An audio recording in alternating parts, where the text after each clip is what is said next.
Module 4, Lecture A, Linear Regression.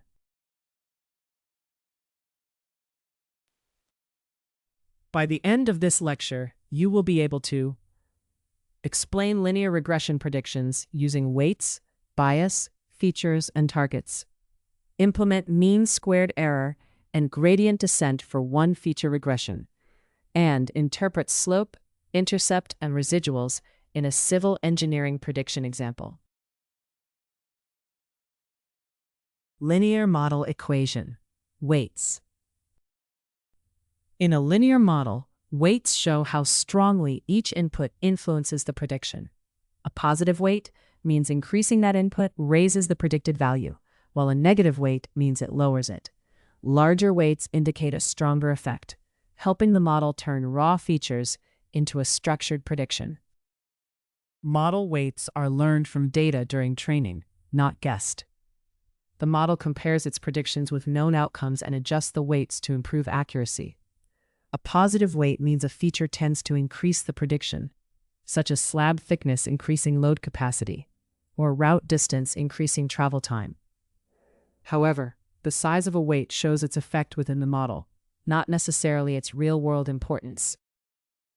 Weights help make linear regression models easier to interpret by showing how each feature contributes to a prediction. They can support communication and planning, but they describe patterns in the data, not cause and effect. Their usefulness depends on the quality of the data and whether a linear model is appropriate for the problem. Python code, weights.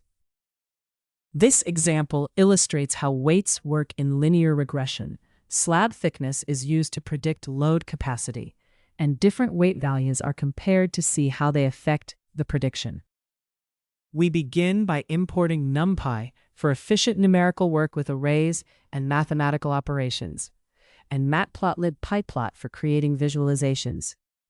Together, these tools support the data analysis and plotting needed to understand the results of a linear regression model.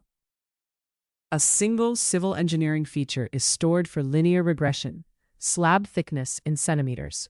The thickness values range from 10 to 20 centimeters and will be used to predict load capacity.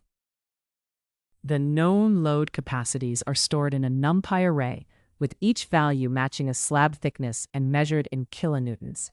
This makes it easy to compare predicted capacities with the actual measurements using efficient vectorized operations. We check that the thickness and capacity arrays have the same number of elements. This ensures each slab thickness has a matching load capacity, so later calculations and comparisons are valid. We fix the intercept at 5 kilonewtons to create a common baseline for comparing different weight values. This intercept is the predicted load capacity when slab thickness is 0. So holding it constant lets us focus on how the weights change the prediction slope and affect model performance. We create a small set of possible weight values to test different slopes in a linear regression model. Each weight represents how much load capacity increases for each centimeter of slab thickness. By comparing the values 3, 4, and 5, we can see which slope gives the most accurate predictions for the data. The model predicts load capacity by starting with a bias, which represents the capacity when slab thickness is 0, then adding the effect of each weight multiplied by the thickness values. Broadcasting is used to align the weights with the thickness data, producing a two-dimensional set of predictions. Each row shows the predicted capacities for one weight across all thickness values. The code computes a mean-squared error for each weight option by comparing predicted load capacities with the actual values. It squares the errors so they are positive, and larger mistakes count more, then averages them for each weight. The result is one error score per weight, making it easier to compare which weight predicts load capacity best. To choose the best weight, we use NumPy's argmin function to find the smallest error in the errors array. The index of that error points to the weight with the most accurate predictions. Converting the index to an integer prepares it for later use, and helps select the weight that minimizes mean squared error. The output explains the linear regression parameters in practical terms.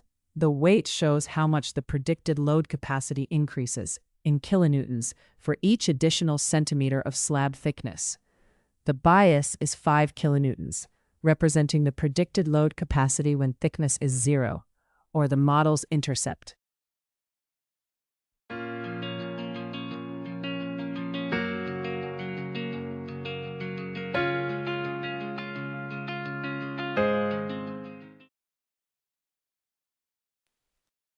This code compares each weight with its mean squared error and prints the results in a readable format. This makes it easy to see how well each weight predicts the data and identify the one with the lowest error. The best candidate weight is the one that produced the lowest mean squared error. It is selected from the weights array using that error's index, then displayed to one decimal place. This value represents the weight in kilonewtons per centimeter that best predicts load capacity from slab thickness. We create a 6 by 4 inch plot and use a scatter plot to show the observed data. The horizontal axis represents slab thickness in centimeters, and the vertical axis represents load capacity in kilonewtons. Each point shows one thickness and capacity pair, labeled as observed targets to separate them from any later predictions.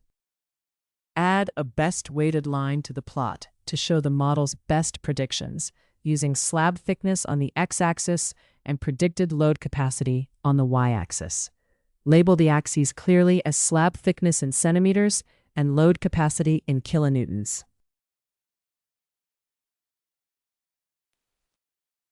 The plot is finalized by adding a clear title that shows how weight affects the slope of the prediction lines. A legend distinguishes the observed data from the prediction line, and a subtle grid improves readability. The completed plot is then displayed so the observed data can be compared with the best-fitting prediction line. This script shows how weight choice affects a simple linear regression model that predicts load capacity from slab thickness. It tests several weights with a fixed bias, compares their mean squared errors, and selects the weight with the lowest error as the best fit. It then plots the observed data and the best fit line to show how the chosen weight controls the prediction slope and improves accuracy. Feature inputs. Feature inputs are the known data a linear regression model uses to predict a target value. A model may use one feature, such as house size, or several features, such as material strength and traffic volume. It combines these inputs with learned weights and a bias to make an estimate, so the features must be meaningful enough to distinguish one observation from another. Feature inputs should be relevant, measurable, and defined the same way for every observation. A model learns patterns from these inputs, so inconsistent units or definitions, such as mixing days and hours for curing time, can cause errors. Clear, consistent feature definitions help the model capture real relationships in the data. In a linear model, features are the input data used to make predictions, and each feature affects the outcome according to the model's weights and bias. This does not mean real-world relationships are always linear, but it gives a clear way to understand how inputs influence estimates. For example, project size can help estimate construction cost, and distance can help estimate travel time.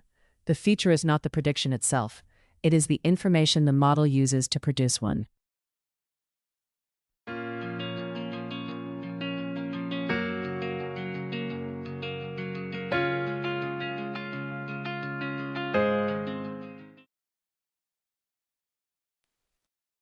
Python code feature inputs.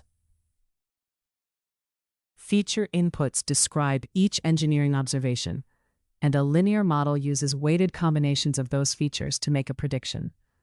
In this example, the model predicts pavement repair cost.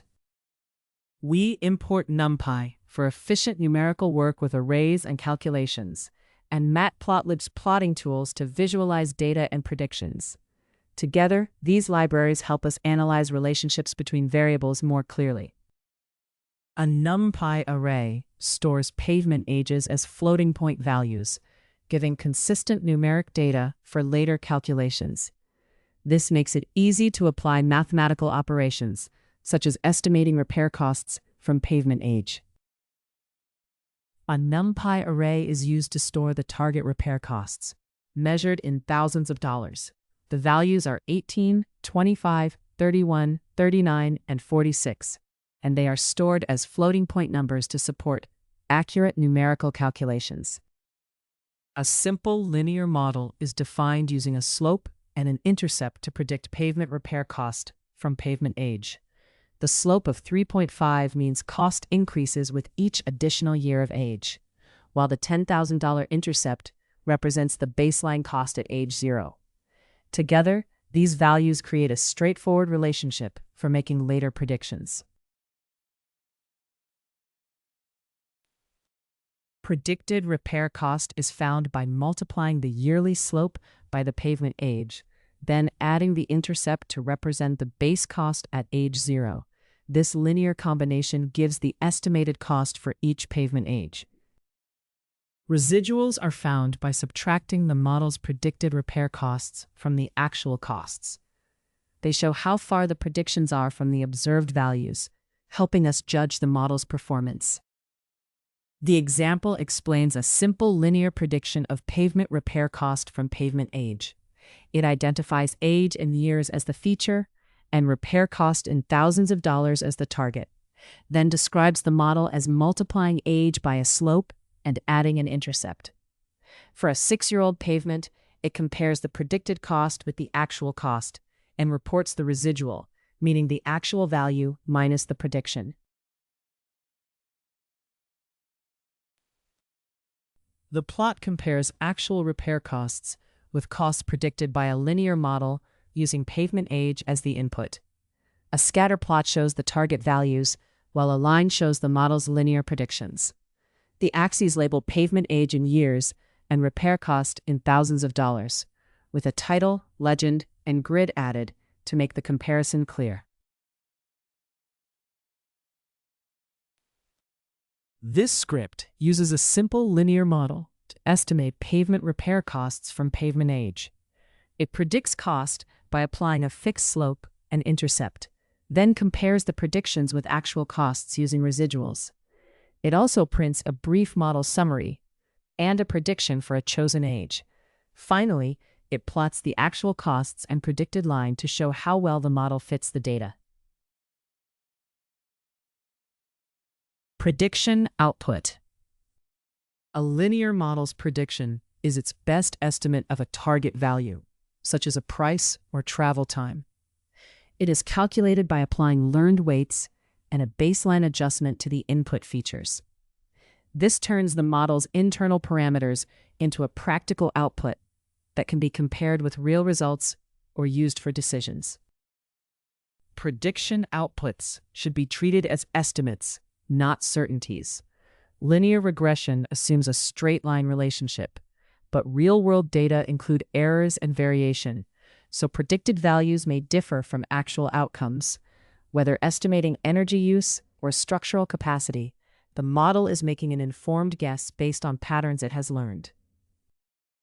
A prediction is useful only when its meaning is clear in relation to the target, including its units, scale, and context.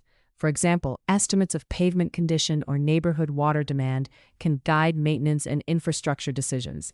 These outputs turn data into practical insight, but they should still be checked against real outcomes and expert judgment. This is part of what makes linear regression transparent. It shows how input features are converted into target estimates.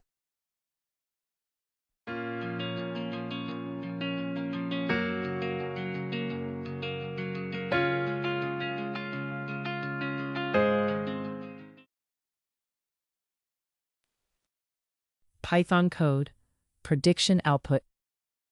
Linear regression uses input features to make predictions. In this civil engineering example, its outputs should be understood as estimates rather than guaranteed truths. We import NumPy to handle numerical data efficiently with arrays and mathematical operations.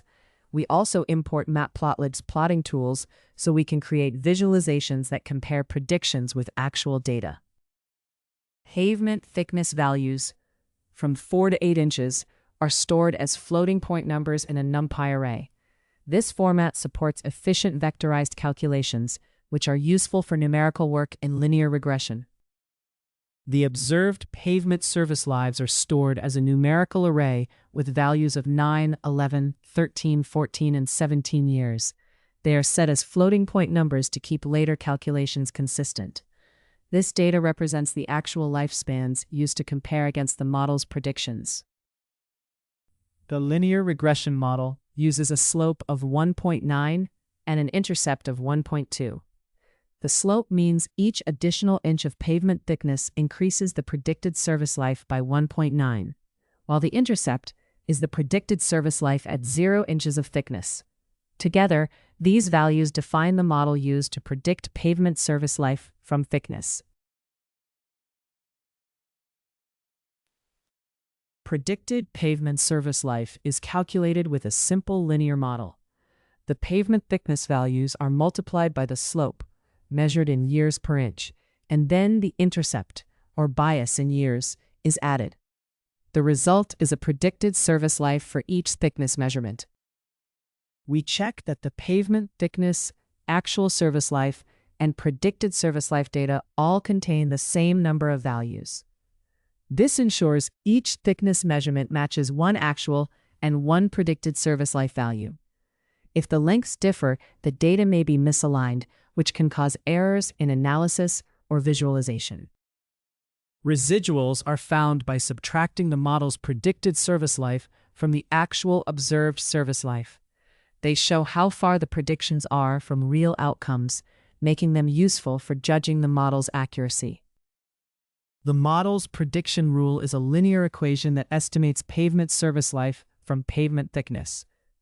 In this relationship, the input feature is thickness measured in inches, and the target output is service life measured in years. This example uses a pavement thickness of 6.5 inches to show how the prediction model estimates service life. The model applies a linear regression calculation by combining the thickness with the learned slope and intercept. The result is then reported as the predicted service life, rounded to 1 decimal place for clarity. To evaluate prediction errors, we look at the residuals, which are the differences between actual and predicted values. The mean residual shows the average error, while the largest absolute residual shows the biggest single prediction error. Together, these measures give a quick sense of the model's accuracy and reliability. The plot compares observed and predicted service life values for different pavement thicknesses. Observed data is shown as scatter points, while the model's predictions are shown as a red line. The axes identify pavement thickness in inches and service life in years, with a title, legend, and grid added to make the comparison easier to read.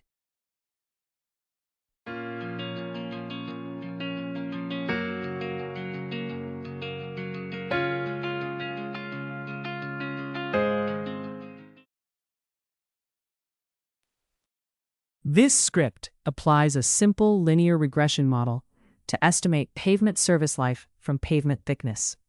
It uses the rule that service life equals 1.9 times thickness plus 1.2, then compares predictions with actual values by calculating residuals and basic error summaries.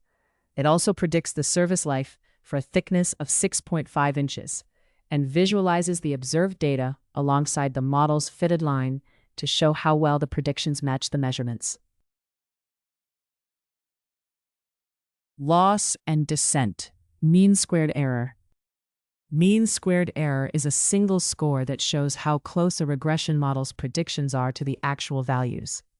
In one feature regression, the model uses one input to predict an output, then compares each prediction with the observed result. Smaller mean squared error means the model's predictions are more accurate and fit the data better. Mean squared error squares each error so positive and negative mistakes cannot cancel out.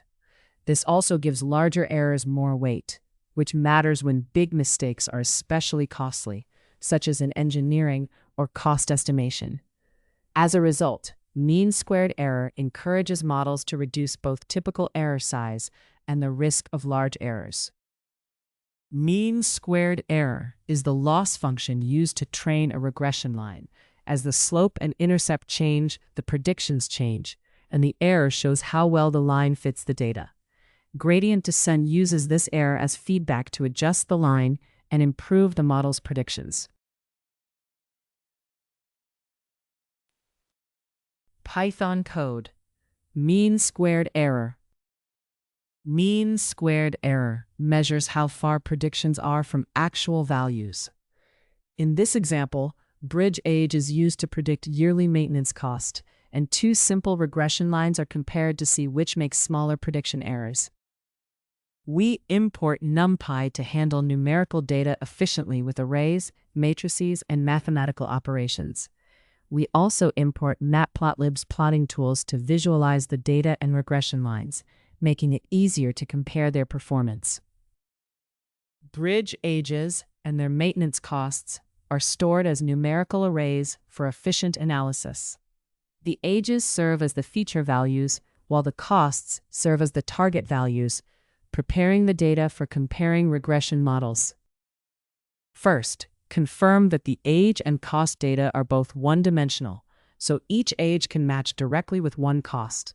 Then check that they have the same size, ensuring every age has a corresponding cost for accurate comparisons and calculations. Mean squared error measures how far predictions are from the actual values. It is calculated by finding the prediction errors, squaring them to make all differences positive and give more weight to larger mistakes, then taking the average of those squared errors. This average squared deviation is a common measure of prediction accuracy. Two regression lines are being compared for predicting bridge maintenance costs from bridge age. Line A starts at 12 and increases by 1 for each additional year, while line B starts at 9.5 and increases by 1.45 per year. Their predictions will be evaluated using mean squared error to determine which line better fits the observed data. For each regression line, predicted maintenance costs are found by applying that line's slope to the bridge ages and then adding its intercept. This produces one set of predictions for line A and another for line B. These predictions can then be compared using mean squared error to decide which line fits the data better. We compare two regression lines by calculating the mean squared error for each one. This measures how far each line's predicted maintenance costs are from the actual costs. The line with the lower error gives the more accurate predictions.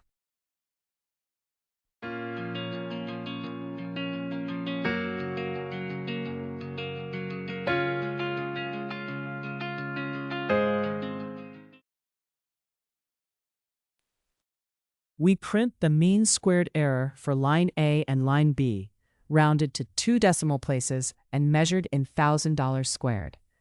Using the same format makes the two prediction errors easy to compare. A smaller mean squared error means the line's predictions are closer to the actual maintenance costs, so lower is better. We create a new plot area and use a scatter plot to show the observed bridge data. The points compare bridge age with maintenance cost, making the relationship between the two variables easier to see. The data is labeled clearly so it can be identified in the plot legend.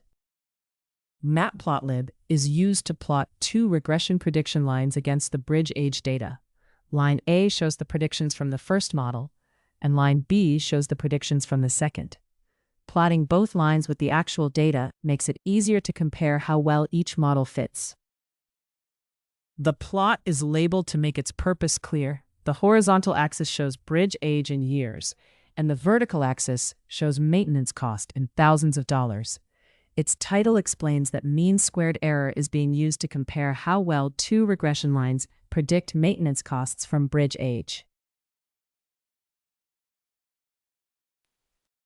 The plot is finalized. by adding a legend to identify the data and regression lines, turning on a subtle grid to improve readability, and displaying the result. This makes it easier to compare the observed data with the two fitted regression lines. The script compares two simple linear regression models for predicting bridge maintenance costs from bridge age.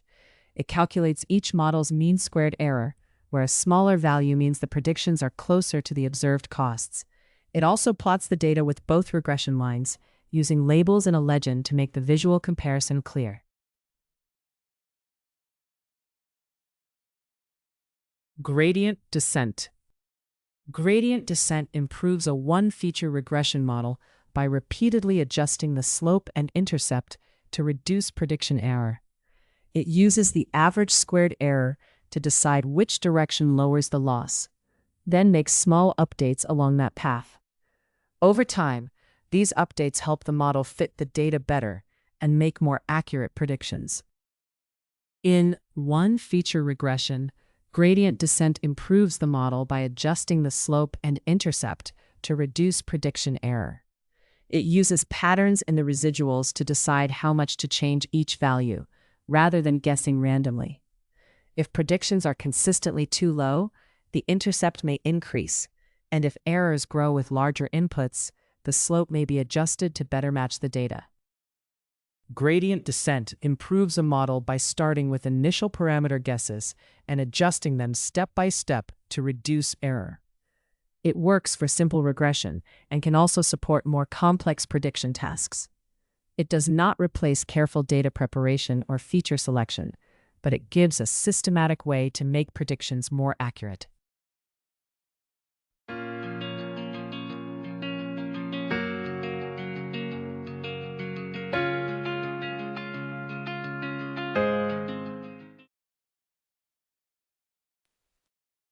Python code, gradient descent. Gradient descent can improve a simple regression line by making small adjustments that lower mean squared error. In concrete strength data, this helps support clearer civil engineering interpretation. We import NumPy to work efficiently with numerical data using arrays, matrices, and mathematical operations. We also import Matplotlib's plotting tools to visualize data and results, which helps us understand how the gradient descent algorithm performs. We store the concrete curing times in a NumPy array using floating point values for days such as 1, 3, 7, and up to 56. This keeps the data consistent for later numerical operations and prepares it for analysis during gradient descent. The measured concrete compressive strengths are stored in a NumPy array, representing values in megapascals at different curing times. Setting the data type to floating point keeps the values suitable for precise calculations during gradient descent. First, confirm that the days and strength data are each one-dimensional sequences. Then check that they are the same length, so every curing time matches one strength measurement. This validation helps prevent mismatched data from causing errors later. To make gradient descent updates more stable, the input data is standardized using its average curing time and standard deviation. This centers the values around 0 and scales them to have unit variance, which helps the optimization process behave more consistently.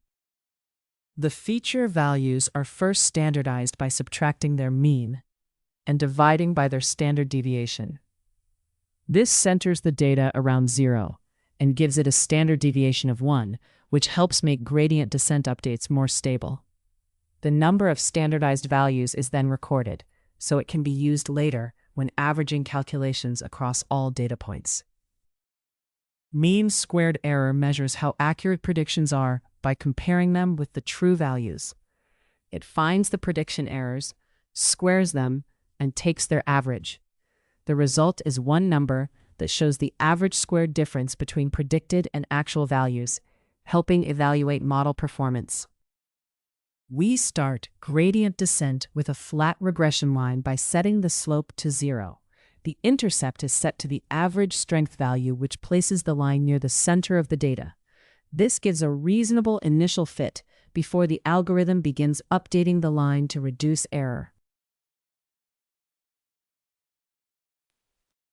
We use a learning rate of 0.08 to control how much the slope and intercept change with each update. This keeps adjustments gradual and helps avoid overshooting the lowest error. The model then trains for 120 epochs, giving it repeated chances to reduce error, while recognizing that too many epochs can cause overfitting. We create an empty loss history to record training loss at selected epochs. The chosen checkpoints are the start, early training, and later stages, ending at epoch 119. This lets us monitor how the model's performance changes over time. The training loop runs for the chosen number of epochs. In each pass, the model uses the current slope and intercept to predict strength from the standardized feature values. It then compares those predictions with the actual strengths to find the residuals, which show the prediction errors and guide later updates to the model parameters. Gradient descent updates the slope and intercept using gradients based on the residuals. The slope gradient also includes the standardized feature values, while the intercept gradient uses only the residuals. These gradients show how to adjust each parameter to reduce the mean squared error. Gradient descent updates the slope and intercept by moving each one opposite its gradient, scaled by the learning rate. These adjustments reduce the error and gradually refine the line so it fits the data better.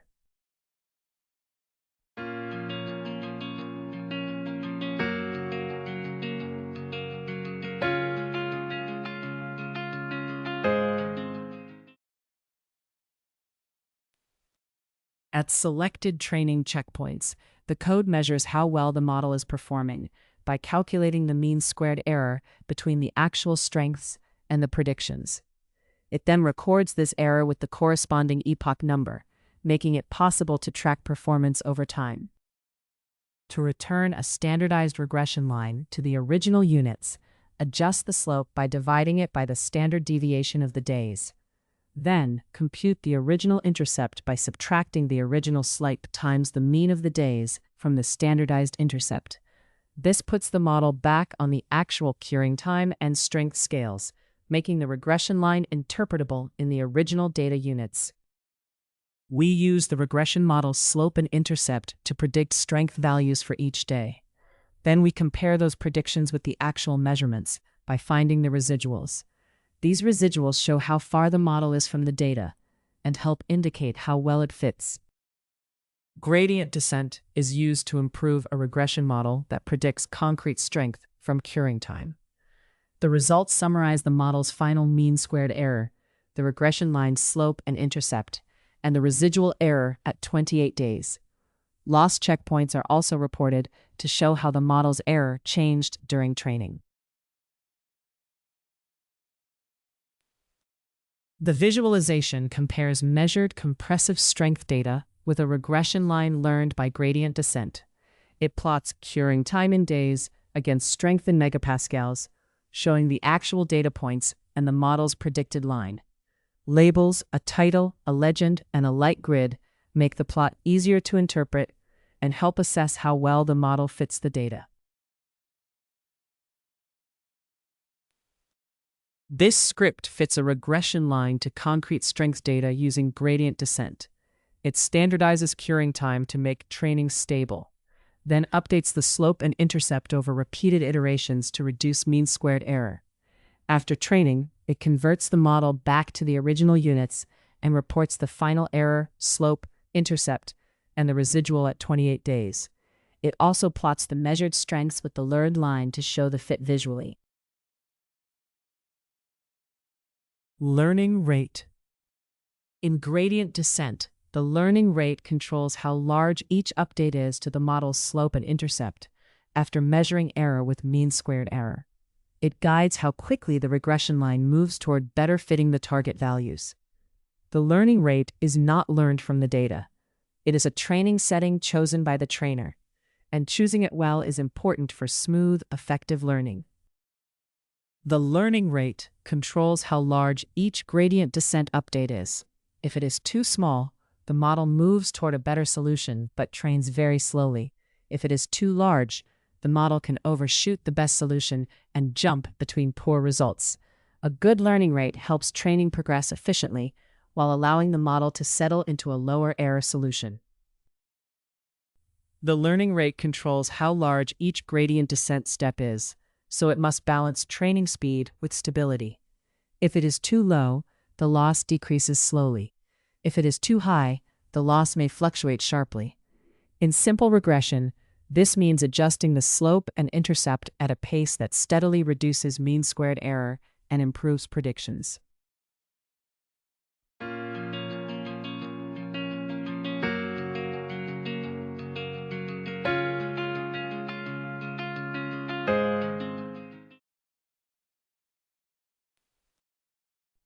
Python code.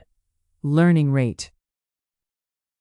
The learning rate controls how large each gradient descent update is. Using pavement deflection data, this example compares updates that are too slow, stable, and unstable. The script imports NumPy for efficient numerical work with arrays and calculations, and Matplotlib pyplot for creating graphs. Together, these tools support data manipulation and visualization. We store the axle load values in a numerical array using floating point values for accurate calculations.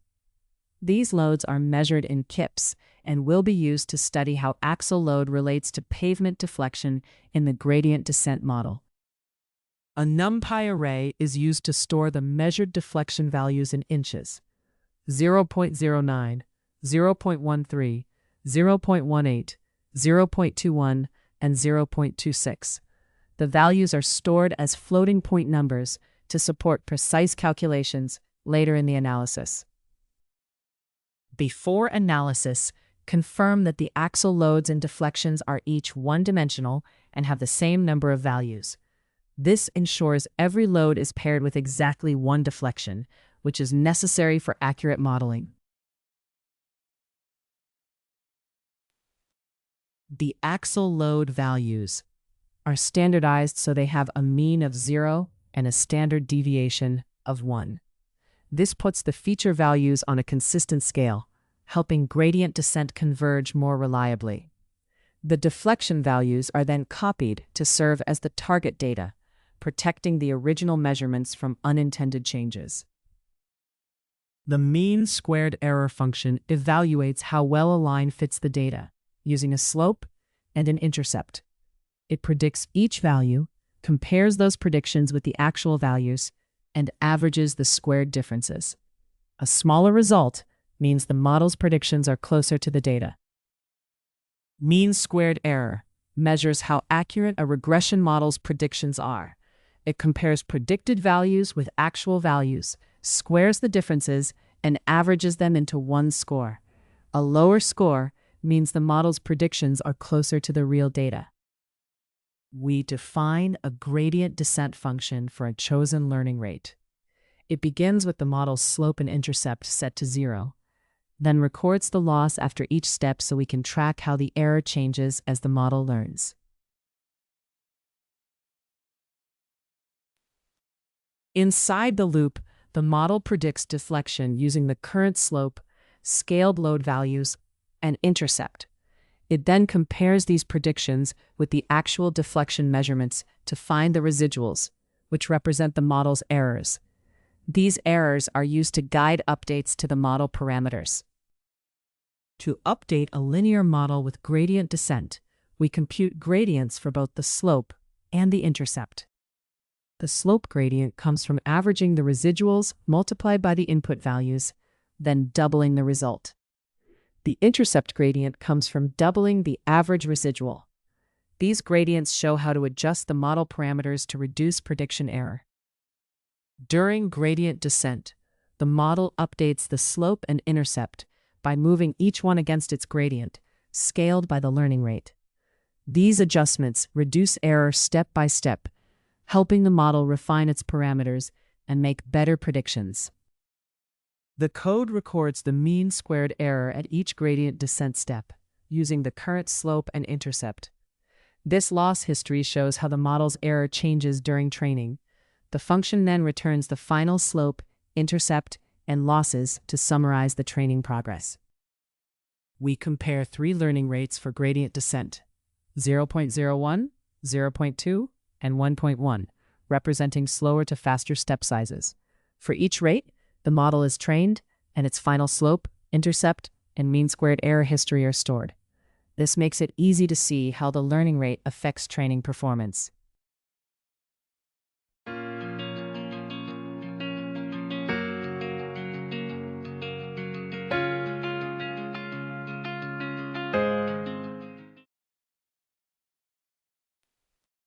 The output introduces a comparison of learning rates for pavement deflection regression.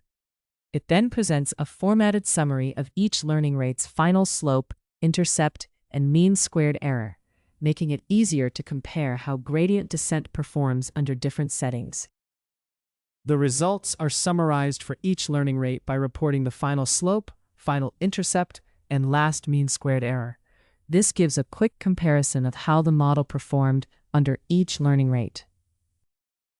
A new plot is created to compare training loss across different learning rates. For each learning rate, the recorded losses are plotted as a line with marked points and a label identifying the rate. This makes it easy to see how each learning rate affects training progress over time. The plot is labeled to show how learning rate affects gradient descent. The horizontal axis tracks each gradient descent step, while the vertical axis shows mean squared error over time. A clear title and legend help compare the curves for different learning rates and understand their effects on speed and stability. A semi-transparent grid is added to the plot to help align data points without distracting from the main visualization. The plot is then displayed, showing how different learning rates affect mean squared error across gradient descent steps. This script shows how learning rate affects gradient descent in a simple linear regression model for predicting pavement deflection from axle loads. After standardizing the data, it compares small, moderate, and large learning rates over a fixed number of training steps. The small rate converges slowly but steadily, a moderate rate improves faster, and a large rate can become unstable and increase error. The results in error plot illustrate how learning rate controls both the speed and stability of training. Engineering meaning. Slope meaning. In civil engineering, the slope of a linear regression model shows how much the predicted outcome changes for each 1 unit increase in the input, assuming the relationship is linear. For example, it can represent added repair cost per kilometer of road or added concrete strength per day of curing. A positive slope means the prediction increases as the input increases, while a negative slope means it decreases, helping engineers understand both the direction and rate of change in a relationship. A model's slope should be interpreted through its units and context. It tells how much the output changes for each unit of input, such as kilonewtons per meter or cost per vehicle. Engineers use this to judge whether predictions are reasonable, but the slope is only meaningful within the measurement scale, data range, and conditions where the model applies. In a model, the slope shows the overall trend, not an exact prediction for every situation. In civil engineering, outcomes can vary because of soil, weather, materials, climate, policies, and other local conditions. The slope helps identify patterns, such as how settlement changes with load or demand changes with population, but it cannot capture every uncertainty. It should support planning and decisions, not replace expert judgment.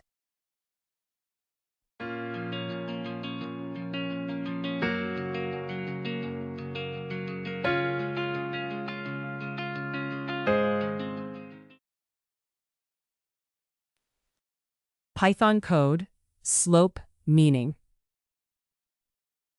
This example shows how slope can be interpreted in an engineering context. Road length is used to predict pavement repair cost, and the units of the slope explain the cost change for each additional unit of road length. We import NumPy for efficient numerical work with arrays and mathematical operations. We also import Matplotlib's plotting tools to create visualizations and show relationships between variables. The script creates a numerical array of road lengths from 1 to 5 kilometers, using floating point values for accurate calculations. This prepares the data for later analysis of how road length relates to repair costs. The repair costs for road projects are stored in a NumPy array, with each value measured in thousands of dollars. This cost data will be compared with road lengths to study how repair cost relates to road length. Using floating point values helps ensure accurate calculations later. First, confirm that the road lengths and repair costs are both one-dimensional arrays. Then check that they contain the same number of elements, so each road length matches one repair cost. This ensures the data is aligned for accurate analysis and prediction. We use NumPy's polyfit function to fit a straight line to road length and repair cost data. Pause. With a linear fit, it returns the slope and intercept of the best fit line. Pause. The slope shows how repair cost changes for each additional kilometer, and the intercept estimates the cost at 0 road length. Use the linear model to estimate repair costs by applying the slope to each road length and adding the intercept. Then find each residual by subtracting the predicted cost from the actual cost. These residuals show how far the model's predictions are from the observed repair costs. The output summarizes a simple linear repair cost model. It reports the slope, showing how much cost rises per additional kilometer, and the intercept, the estimated cost at 0 kilometers, both in $1,000. It then gives the predicted cost for a 6-kilometer road and the residual at 3 kilometers, which is the observed cost minus the predicted cost. The plot compares road length with repair cost by showing the observed data points and a red linear trend line from the model. The axes label road length in kilometers and repair cost in $1,000, while the title emphasizes that the slope represents the added cost for each extra kilometer. A legend and light grid make the relationship easier to read before displaying the final visualization. This script uses a linear model to relate road length to pavement repair cost. It fits a trend line to road length and cost data, where the slope shows the added cost per kilometer and the intercept represents the base cost. The model is then used to estimate the cost for a 6-kilometer road and check the error at 3 kilometers. A scatter plot with a trend line shows that repair costs generally rise as road length increases. Residual interpretation. In civil engineering, a residual is the difference between what a model predicts and what is actually observed. For example, in predicting concrete strength from curing time, it shows how closely the model matches lab results. Small residuals suggest the model is accurate, while large residuals point to missing factors such as material or condition differences. Engineers use residuals to judge where a model is reliable and where it may fall short. Residuals show whether a model is underestimating or overestimating real outcomes. When the actual value is higher than the prediction, the model underestimates. When it is lower, the model overestimates. In pavement or structural analysis, these differences can reveal weaker performance or unexpected deflection, helping engineers decide when further investigation, maintenance, or safety action is needed. Residuals show how well a linear model fits the data. Randomly scattered residuals suggest the model captures the main relationship, while clear patterns may reveal missing factors or nonlinearity. For example, bridge deterioration predicted only by age may overlook traffic or weather, leading to larger errors. Engineers use these patterns to improve data collection, refine models, and make better design and maintenance decisions.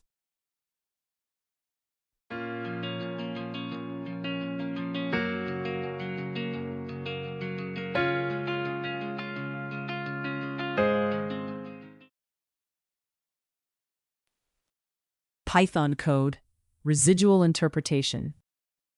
Residuals help reveal where a model is making errors. Their signs indicate whether the model is underpredicting or overpredicting, and engineers focus on large residuals to find the most important problems.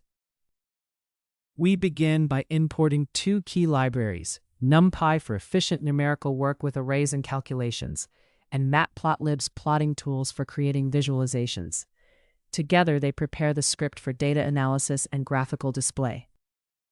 The curing time observations are stored as a numerical array of days, using floating point values for accurate calculations. These values will serve as inputs for predicting concrete strength with the regression model. The measured concrete strengths are stored in a NumPy array. These values represent sample strengths in megapascals at different curing times, making them easy to process and manipulate efficiently later in the code. A simple, linear regression model estimates concrete strength from curing time using a slope of 1.05 and an intercept of 13. This means predicted strength increases by 1.05 for each additional curing day, starting from 13 at 0 days. Predicted concrete strength is calculated with a simple linear model. It starts with the intercept, then adds the slope multiplied by the curing time in days. This estimates each strength value under the assumption that concrete strength increases linearly over time. Residuals are found by subtracting the model's predicted concrete strength from the actual measured strength. They show how far the predictions are from the real data, helping reveal the model's prediction errors. An assertion checks that the day actual strength and predicted strength arrays are all the same length. This ensures each day has both an actual and predicted value which is needed for valid residual calculations. If the lengths differ, the assertion raises an error to flag a data mismatch. To find the largest absolute residual, the code takes the absolute value of each residual, so positive and negative errors are treated equally.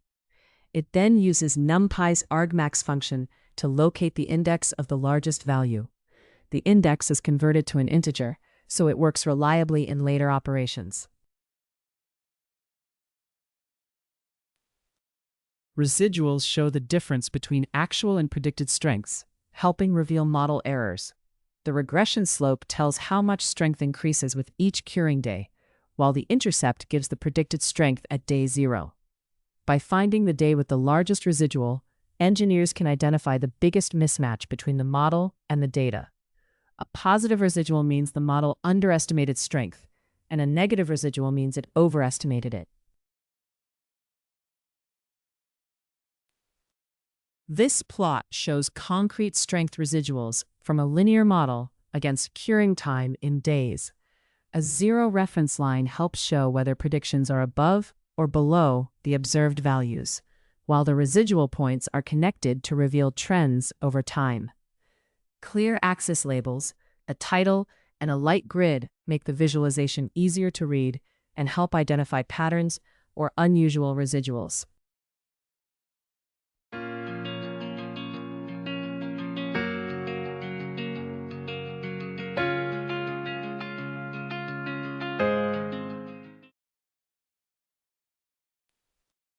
This script evaluates how well a linear regression model predicts concrete strength from curing time.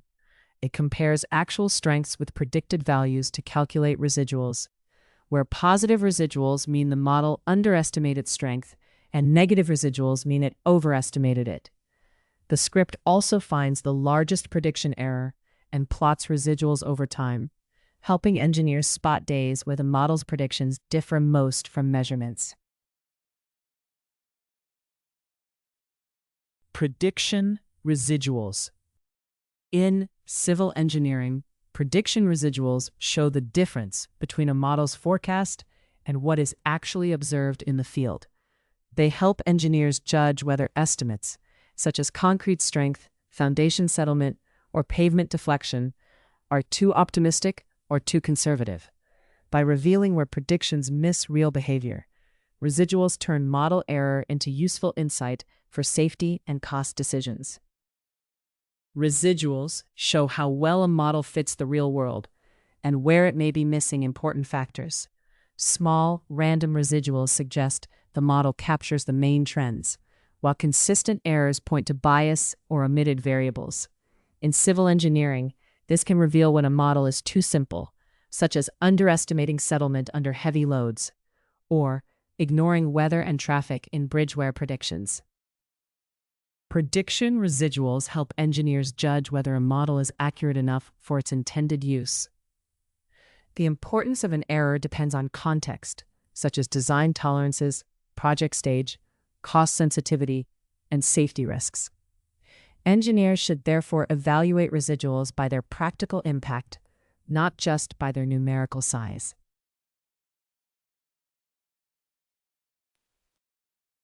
Python code. Prediction residuals. Residuals show how model predictions differ from field measurements.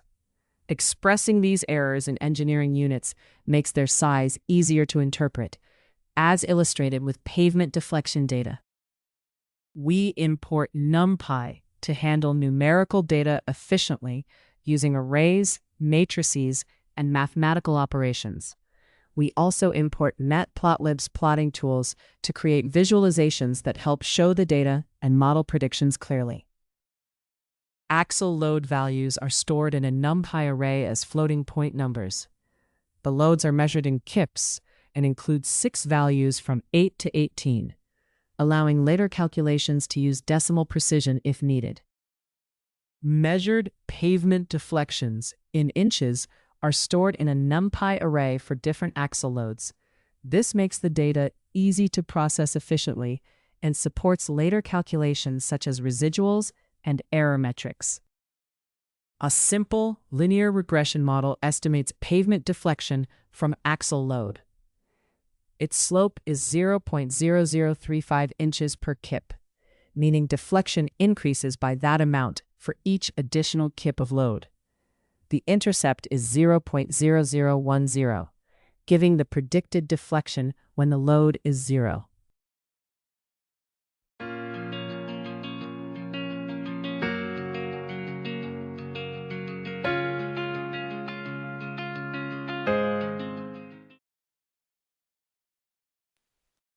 Predicted pavement deflections are calculated with a simple linear relationship between axle load and deflection.